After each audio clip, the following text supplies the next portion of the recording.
പാലം കുലുങ്ങിയാലും കേളൻ കുലുങ്ങില്ല എന്ന് പറയുന്നത് പോലെയാണ് നമുക്കിവിടെ ഒരു തദ്ദേശ വകുപ്പുള്ളത്. 1.5 മാസം മുൻപ്, കൃത്യമായി പറഞ്ഞാൽ സെപ്റ്റംബർ മാസം 27-നാണ് തിരുവനന്തപുരത്തെ വണ്ടിത്തടത്തെ ABC കേന്ദ്രം വർഷങ്ങളായി അടഞ്ഞു കിടക്കുന്ന പ്രശ്നം അവസാനമായി സർക്കാരിൻ്റെ ശ്രദ്ധയിലേക്ക് കൊണ്ടുവരുന്നത്.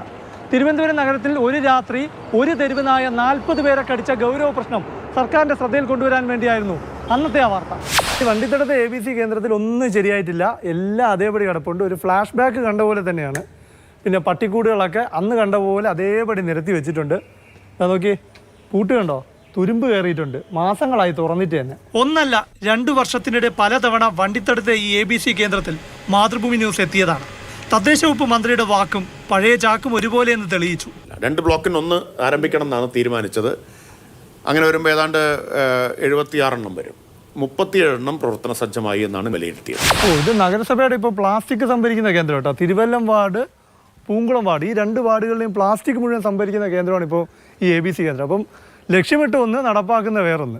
2 വർഷത്തിലധികമായി പ്രവർത്തനം തുടങ്ങാനാകാതെ പൂട്ടിക്കിടക്കുകയാണ് നഗരസഭയുടെ വണ്ടിത്തടത്തെ ABC കേന്ദ്രം.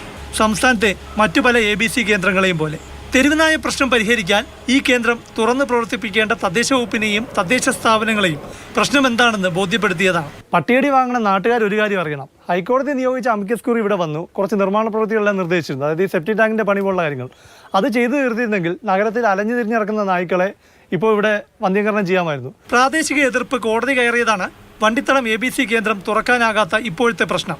സ്റ്റേ നീക്കാൻ കോടതിയെ സമീപിച്ചിട്ടുണ്ട്. പക്ഷേ ABC കേന്ദ്രങ്ങൾ പ്രവർത്തിപ്പിക്കുന്നതിനുള്ള തദ്ദേശ വകുപ്പിൻ്റെ അലംഭാവം തന്നെയാണ് വർഷങ്ങളായി ഇവ അടഞ്ഞുകിടക്കാൻ കാരണം. അതുകൊണ്ടാണ് തെരുവുനായ പ്രശ്നത്തിൽ സംസ്ഥാന സർക്കാർ പരാജയമാണെന്ന് പറയുന്നത്. ഇനി തെരുവുനായ പ്രശ്നം പരിഹരിക്കുന്നതിൽ തദ്ദേശ വകുപ്പും തദ്ദേശ സ്ഥാപനങ്ങളും പരാജയമാണെന്ന് സംസ്ഥാന സർക്കാർ തന്നെ നിയമസഭയിൽ സമ്മതിച്ചതാണ് ഈ രേഖ. തദ്ദേശ മന്ത്രി MP രാജേഷ് തന്നെ നിയമസഭയെ അറിയിച്ചതാണിത്.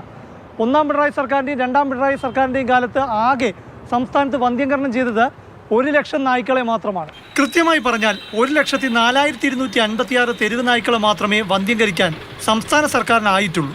1-ാം പിണറായി സർക്കാർ അധികാരമേറ്റ 2016 മുതൽ 2024 മെയ് 31 വരെയുള്ള ABC കണക്കാണ്. എന്തുകൊണ്ട് തദ്ദേശ വകുപ്പ് ABC പദ്ധതി നടപ്പാക്കുന്നതിൽ പരാജയമാണെന്ന് പറയുന്നു. സംസ്ഥാനത്തെ തെരുവുകളിൽ അലഞ്ഞു തിരിഞ്ഞ് നടക്കുന്നത് 3 ലക്ഷത്തിലധികം തെരുവ് നായ്ക്കളാണെന്ന് സർക്കാർ തന്നെ പലവട്ടം നിയമസഭയിൽ പറഞ്ഞിട്ടുണ്ട്.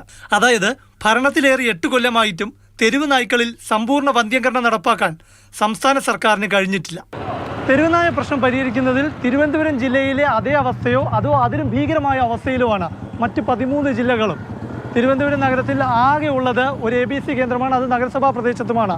മുനിസിപ്പാലിറ്റി ഗ്രാമപ്രദേശങ്ങളിൽ ഒരു ABC കേന്ദ്രം പോലുമില്ല. അതായത് സംസ്ഥാന സർക്കാർ ഉറക്കം നടിക്കൽ അവസാനിപ്പിച്ചില്ലെങ്കിൽ ജനങ്ങൾ ഇനിയും പട്ടികടി ഏറെ കൊള്ളേണ്ടി വരും. ക്യാമറ സജികുമാറിനൊപ്പം പ്രശാന്ത് കൃഷ്ണ, മാതൃഭൂമി ന്യൂസ്, തിരുവനന്തപുരം.